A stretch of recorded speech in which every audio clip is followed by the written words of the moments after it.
Hey guys, welcome back to Cougar Chem Tutoring. I'm Austin, and I'll be running through part 1 of problem set 11, Lewis structures. And this is the first of two problem sets on Lewis structures, okay? All right, so number 1, draw Lewis symbols for atoms of nitrogen, selenium, and chlorine. Let's start with what a Lewis structure is. This is a representation, or like how we keep track of electrons, particularly valence electrons. I'll put that in parentheses here, around elements and molecules, okay? Elements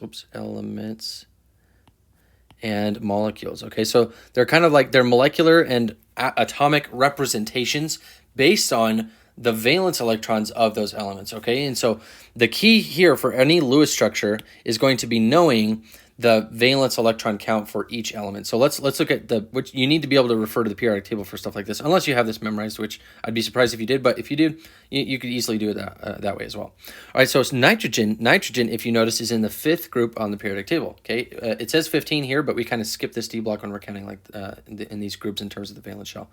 So it's in the 5th group, which means it has 5 valence electrons. So N, what we do is we write the symbol, we write the letter that you find in the periodic table, and then we write, there's like 4 spaces around this N that we use, and each one counts as an orbital, because if you think about it, we got 1 s orbital and 3 p orbitals, okay? If you remember when N is equal to, let's say 2, and then we've got L is equal to 0 and 1. When L is equal to 1, we've got M sub L, which is equal to -1, 0, and 1, which is the 3p orbitals. Okay, so we've got 1s orbital and 3p orbitals. And remember that each orbital can hold 2 electrons.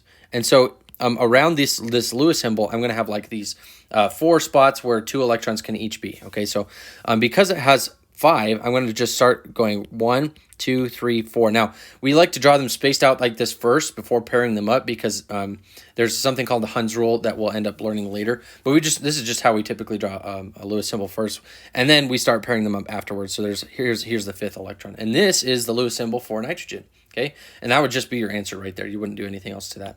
All right, now selenium. Selenium is in the 6th group on the periodic table. Even though it's in the same group as oxygen, right? It's got more end shells, but it's still going to have the same number of valence electrons. Remember, those are the electrons that we care about. We don't care about the core electrons. And so selenium, I'm going to draw the symbol here, and then it's going to be 6 electrons. I'm going to do 1, 2, 3, 4. Okay, now I start pairing up 2, 5, and then 6, and that would be the symbol for selenium. Lastly, we've got chlorine here, which is in the 7th group of the periodic table, which means it's got 7 electrons around it. So I'm going to draw this chlorine symbol. I'm going to go 1, 2, 3, 4, and now 5, 6, and 7, and that would be my Lewis symbol for chlorine. Okay, hopefully not too bad. Now in the next part here, they're going to actually ask us to draw the ions of certain elements, which is going to be slightly different. So here we've got Lewis symbols of the most stable ions of lithium, magnesium, aluminum, and fluorine. So if we start with lithium here, remember that the reason that we ionize in the first place is because we're trying to get to a stable octet, right? Remember the octet rule? Octet. It's like every element would be happy if it had the configuration of a noble gas, okay? Sometimes we just say noble gas configuration, really. But things like what we try to do is if like for lithium here, even though it can't get to an octet, it does have this core that has 2 in it that is still favorable. That's still a favorable electron configuration. So if I look at lithium, first thing to do when you're doing ions in Lewis symbols is just to draw what it would look like before it gets ionized. So lithium originally has a 1 valence electron. Now, the question that you have to ask yourself is when they're ionizing, is it easier for this to get to the electron configuration, the ideal electron configuration, by gaining 7? It could gain 7 or just lose 1. And the answer is just losing the 1, right?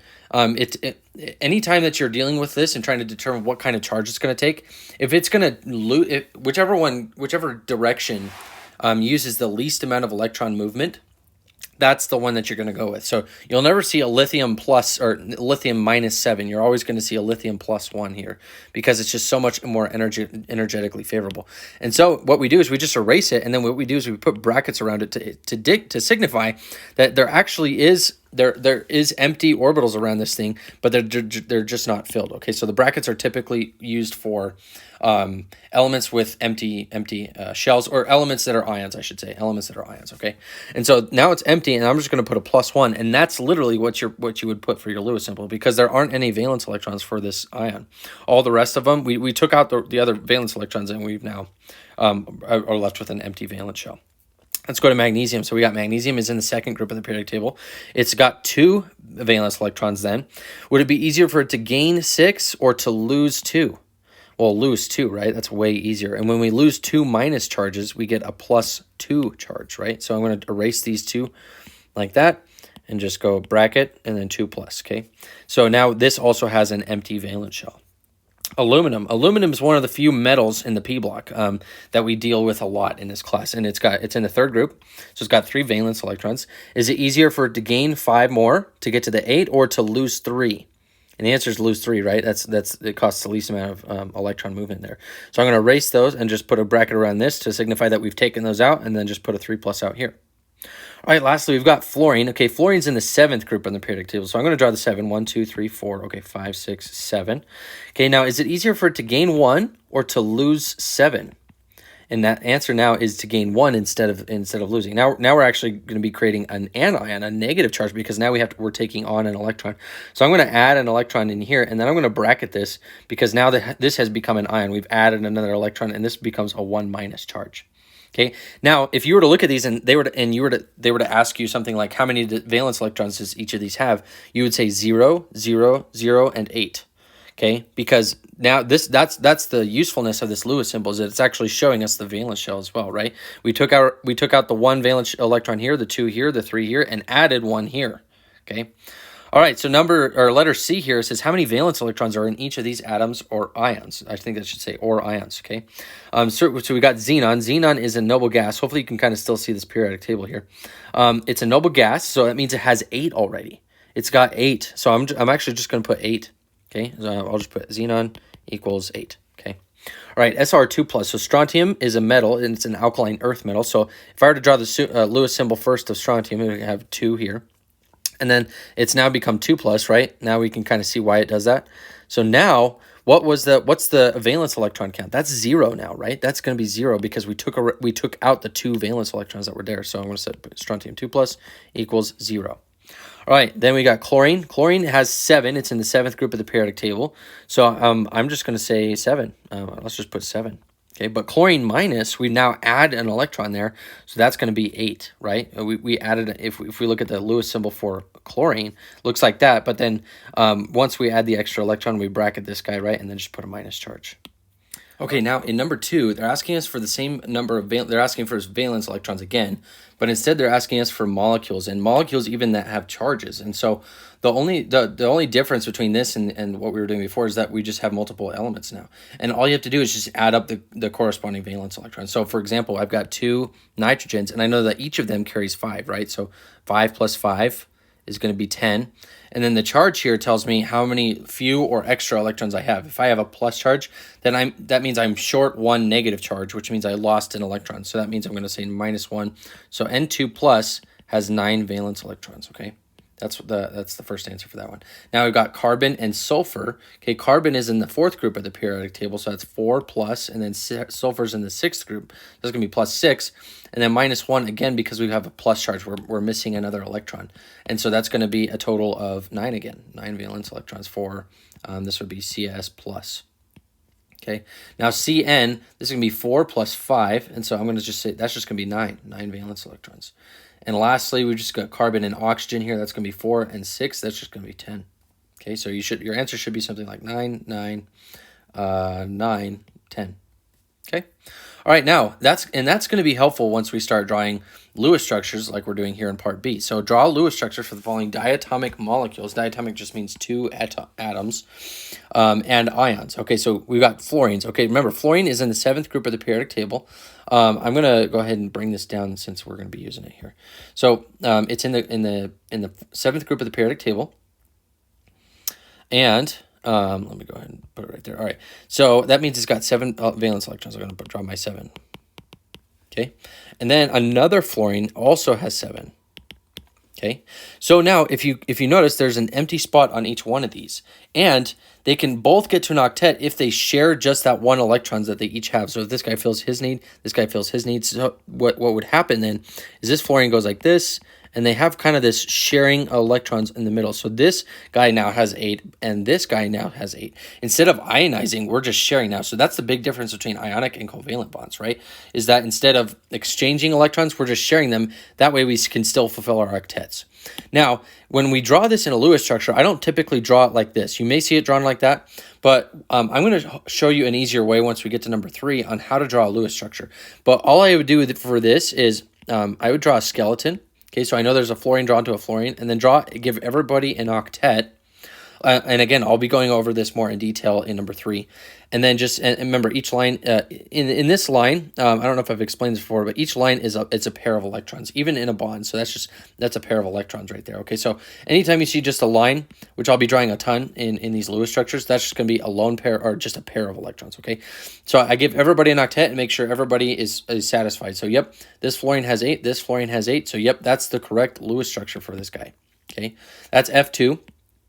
Okay, and then now NO, so I'm going to draw my skeleton, N-O, and how many valence electrons does this have? This is 5 coming from nitrogen, 6 from oxygen, and then -1 since we have a plus charge.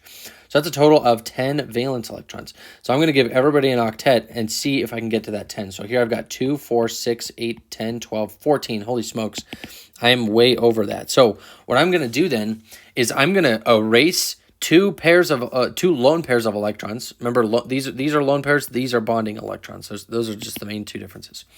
And then I'm going to make a bond out of them. So essentially, I'm erasing these two. Okay, I'm going to erase those both, and then make a bond out of it, and then do the same here on the bottom, and then make a bond out of it, and then recount. So I got 1, 2, 4, 6, 8, 10. Yeah, okay, that matches it. So the reason that we do that, the reason that I erase that, so let's go back there a little bit. The reason that I erase these is because I get rid of 4 electrons, and by making a bond, I create 2. So a net loss of 2, which helps me reduce down to the valence electron count that I needed to go down to 10. Sorry, that looks like 10. Looked like a word that looked like love, but it's just 10 valence electrons. Okay, so this would be my ultimate valence electron, or my ultimate Lewis structure. Okay. And now the last thing you have to do is bracket this, because this is charged. This is charged, so you got to put a bracket around that and put a plus charge there. And we'll go over later where the plus charge is in this molecule once we get into formal charges in the next problem set. In problem set 12, we'll go over those, okay? Now, in sulfur oxide, we've got, let me go ahead and erase this, give me some room. So sulfur is bringing in 6 to the party, and oxygen's bringing in 6, right? They're both in the 6th group on the periodic table. So there's a total of 12 valence electrons. So I'm going to draw my skeleton, S to O, and then give everybody an octet, and see if it matches. So I got 2, 4, 6, 8, 10, 12, 14. Okay, I'm 2 over. So instead of doing 2 bonds in this time, I'm just going to erase one of them. So let's get rid of these circles here. I'm going to erase 2 of them, these 2 probably, and then make a bond out of it, okay? Oops. Let me go ahead. Oops.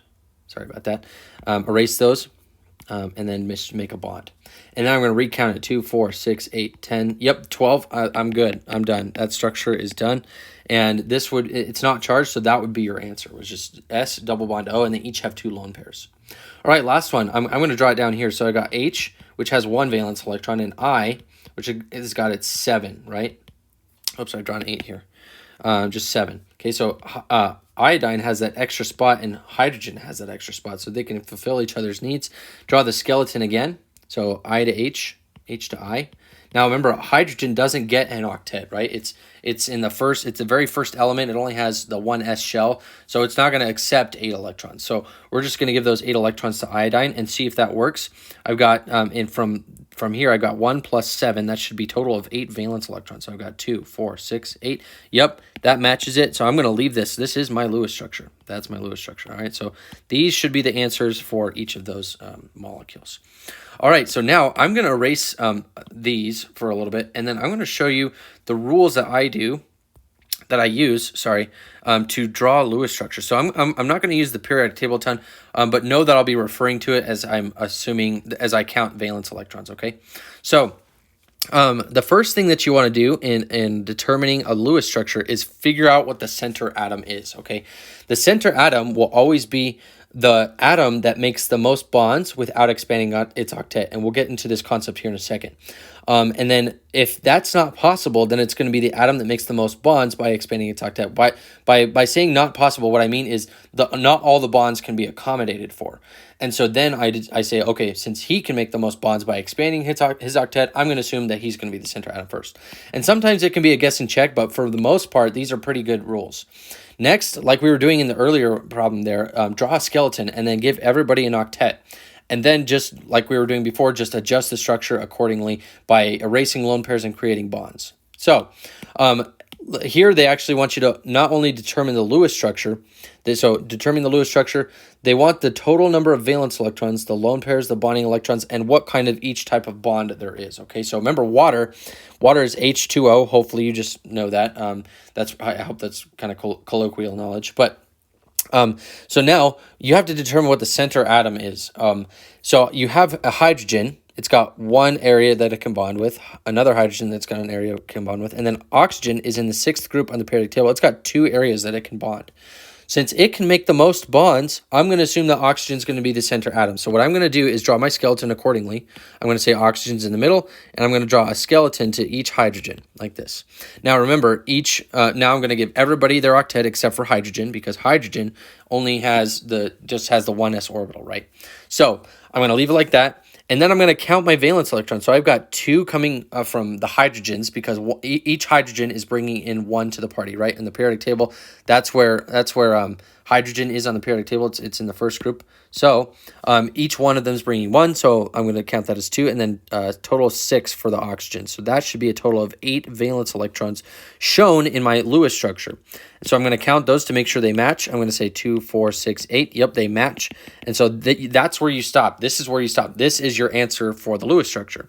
So we determine the valence electrons, which is part of the answer that they want. So valence electrons, here's our Lewis structure. Now lone pairs. Lone pairs are pairs of electrons that aren't involved in bonding. Okay, and they're always going to be kind of outside like this. So I've got 2 lone pairs. So I'm going to put 2 LP here, 2 lone pairs. And then I've got 2 for bonding electrons. Okay, so I've got 4 bonding electrons. Remember, each line here is pairs of electrons. Let me erase those here. Okay, so each of those lines, one of them, even though one of them is representing a lone pair, this is a lone pair, this is also representing 2 electrons. And then in terms of single bonds, we got this is a single bond and that's a single bond. Hopefully you kind of tell the difference between what a double bond and a triple and a single bond look like. We'll see more examples of each type of bond here later. So I'm just going to say 1 single bond, and that's it. That's your answer for this problem. Okay, now we're going to apply that again to letter B here, methane. So methane, I'm going to figure out what the center atom is. The center atom is never going to be hydrogen. I'll just tell you that. Carbon is almost always the center atom, because carbon, without expanding its octet, can make the most bonds. Again, we'll get into expanding the octet here in just a second. I'll show you what that means. It'll be particular when we get to letter H here, the chloride ion. Again, and I've also only chosen 5 of the 10 to show you here that you actually have been assigned to do. So that way you can kind of practice on your own as well, these rules. So I'm determining that carbon is the center atom, and then there's 4 hydrogens. So I'm going to draw a skeleton where it's bonding to 4 hydrogens. So here's a hydrogen, here's a hydrogen, here's a hydrogen, here's a hydrogen. And then in this structure that I've drawn already, I don't need to add any electrons because everybody already has an octet. Carbon has this octet, and then remember, hydrogen only wants the 2 that belong to each one. So now I'm going to see, I've got 4 here, and then I've got 4 coming from each hydrogen. So I'm going to add those together. That's a total of 8 valence electrons. And yep, I've got 2, 4, 6, 8. Yeah, those are totally accounted for. So this is the correct Lewis structure. That's correct. And then in terms of lone pairs, I don't have any lone pairs, so 0 lone pairs, right? There's not any pair of electrons that's not being used in bonding. So 0 lone pairs, and then I've got 8 bonding electrons, right? I've got the 2, 4, 6, 8 bonds, or the 4 bonds made up of 2 electrons each. So 8 bonding electrons, and then 4 single bonds. Okay, and that's your answer for letter B. All right, now we're getting juicy here. We're going to get into a pretty difficult one. At least at first, it's pretty difficult. Once you start understanding the principles of Lewis structures, it'll kind of become easier too. Let me go ahead and bring down the instructions just in case they help you. I'm going to put them over here. So in the chloride ion, hopefully you memorized what this is already. It's one of the polyatomic ions that you have to memorize. It's ClO2 minus. I'm not going to get into how to memorize that. I've done that in the previous video. So just know that it's ClO2 minus. Now, determine the center atom. we've said before that so chlorine has 7 valence electrons. So in theory, it can only make one bond, right? But oxygen can make 2. Because 1, 2, okay? Now, there are 2 oxygens that, in theory, could make these bonds, could accommodate all these bonds. But if chlorine only has this one spot, it's kind of hard for oxygen to just bond here, have this empty space, and then not have anywhere to bond this electron, this oxygen, right? In theory, oxygen could only bond to the other oxygen and chlorine, and we'd be kind of left with no octet possible. So what we do then is, because the center atom is not the one that can't expand its octet, we're going to assume that it's going to be one that can expand its octet. Now, expanding the octet, that's a totally new concept, hopefully, that you've covered in class already, but if not, I hope to expand on it here. So, expanding in the octet. So, remember that generally we like to have, or elements love to have an octet of electrons around it, right? The ideal 8 electron configuration.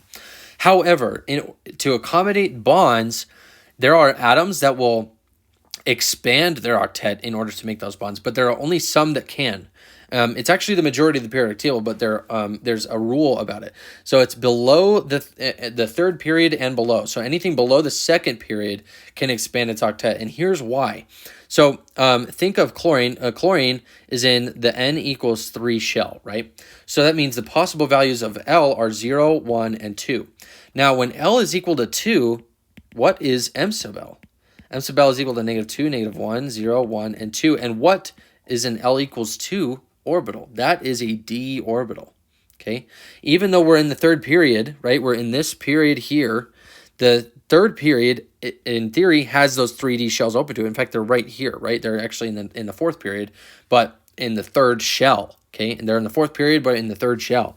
And so because they have these electrons open to them, they are going to use these orbitals, I should say. They're these empty orbitals. They're going to use these to create more bonds than just the 4 that we typically think about. So what we do then is we're going to assume that, and then assume that chlorine is going to expand its octet, and then see if we can figure out if there's a valid Lewis structure for this thing. So I'm going to draw chlorine here in the middle, and I'm going to draw my skeleton. Okay, here's my 2 oxygens, and then give everybody an octet.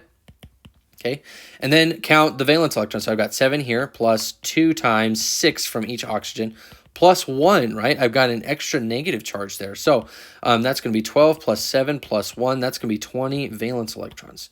So now I got to make sure that this structure has 20 valence electrons. So I've got 2, 4, 6, 8, 10, 12, 14, 16, 18, 20. So I actually have what could be a valid Lewis structure. And we're going to learn later that this is actually only partially true. When we get into formal charges, we'll actually learn how this changes a little bit. But for right now, just trust me when I say that this the lone pair on this oxygen actually makes a double bond with this chlorine. Again, we'll get with that when we do formal charge in problem set 12 of Lewis structures. Okay, so remember, this is an ion, so we're going to bracket this guy and put a minus charge, okay? And you'll learn where the minus charge is later. And so we got 20 valence electrons. Here's my Lewis structure. And then I'm going to, I don't have to adjust my structure, right? I'm pretty much done at this point. So let's just determine lone pairs. So I've got 1, 2, 3, 4, 5, 6, 7 lone pairs. So 7 lone pairs. And then bonding electrons, I've got 6 bonding electrons, right? I've got the 2, 4, 6. And then I've got 1 single bond and 1 double bond. Okay. All right. So, and that would be your answer for the chloride ion, for the Lewis structure and all the information on the chloride ion. All right. Now the acetate ion. Again, another one that you just have to have memorized. I'm just going to write it here.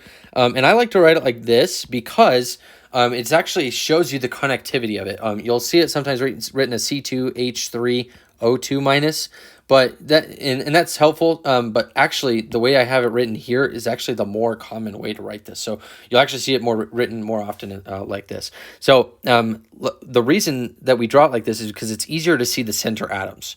Okay, so you're always going to assume that carbon is going to be the center atom because it can make the most bonds. It can make 4 bonds, right, without expanding its octet. In fact, it can't expand its octet, but it usually makes very many bonds. So I'm going to put carbon here in the middle, and I'm going to connect it to another carbon. Okay, so there are 2 center atoms here. And then I'm going to assume that these hydrogens are bound to this carbon and that these oxygens are bound to that carbon. So then I have a hydrogen up here, a hydrogen over here, a hydrogen down here, and then this carbon is connected to this carbon, which is connected to an oxygen and another oxygen. Okay, now I'm going to give everybody their octet. And see if it's going to match the valence count number. So let's erase this and figure out how many are coming from each. So I got 4 from this carbon, 1 from each of the hydrogens, right? 4 plus 3 plus 4 plus 6 plus 6 plus 1. Okay, can you kind of see that? Because the oxygens are each 6. So we've got a total of 12. Let's see, 12 plus 12 is 24. That's 24 valence electrons. Okay, 24 valence electrons. So I'm going to count this: 2, 4, 6, 8, 10, 12, 14, 16, 18, 20, 22, 24, 26. Okay, I'm two over. So what that means is, remember, I'm going to be erasing 2 lone pairs and then creating a bond out of it. And it's always going to happen with carbon. Okay, it's almost always going to happen with carbon. So I'm going to erase this right here and then create a bond out of it. So boom. Just like that. And now I've gotten rid of 4, but then added 2, so I've gotten back to my 24. So I've matched now the 24 valence electrons. And I would actually stop here, but remember, this is an ion, so we got to bracket this guy and put a minus charge. And later we'll learn where the minus charge is. And then count lone pairs. So we got 1, 2, 3, 4, 5 lone pairs. So 5 lone pairs. And then I've got 1, 2, 3, 4, 5 single bonds. I got to figure out bonding electrons, right? So I got 2, 4, 6, 8, 10, 12, 14 bonding electrons. So let me go ahead and erase this. 14 bonding electrons. Oops, bonding electrons. And then we said 5 single bonds, right? And then 1 double bond. 1 double bond. All right, last one, hydrogen cyanide. Okay, another ion, cyanide, that you have to know with hydrogen. So hydrogen is just going to be H plus when we talk about it like this, and then cyanide is just going to be Cn minus. So when they come together, they create what we call an acid. Okay, an acid is literally defined by H plus. Okay, and in theory, this can actually also be called hydrocyanic acid because it is an acid, and we use the naming rules for acids on this. So here I'm going to say 1 valence electron, 4, and then 5. That's a total of 10 valence electrons. And I'm going to draw my Lewis structure. Again, assume that carbon is going to be the center atom because it can always make the most bonds, usually, of any of the elements that are present. So I'm going to say carbon, bound to nitrogen, bound to hydrogen. Okay, fill in my octets for everybody. Make sure it matches the 10 valence electrons over here, right? So 10 valence electrons. Looks like 10... should be like that. Okay, 10 valence electrons. So I got 2, 4, 6, 8, 10, 12, 14. So I'm actually 4 valence electrons over. So remember, I'm going to erase lone pairs, and you're almost always going to do it with carbon. So I'm going to erase one here and right here, and then make bonds out of them. So I'm going to do this, and then see if that works. All right. Then I'm going to count them again, see if it gets to 10, 2, 4, 6, 8, 10. Yeah, so this is my Lewis structure for this guy. And it's not charged, so I'm not going to put brackets around it. And now we just got to determine each one. So there's 1 lone pair, 2, 4, 6, 8 bonding electrons, 1 single bond, and 1 triple bond. Okay.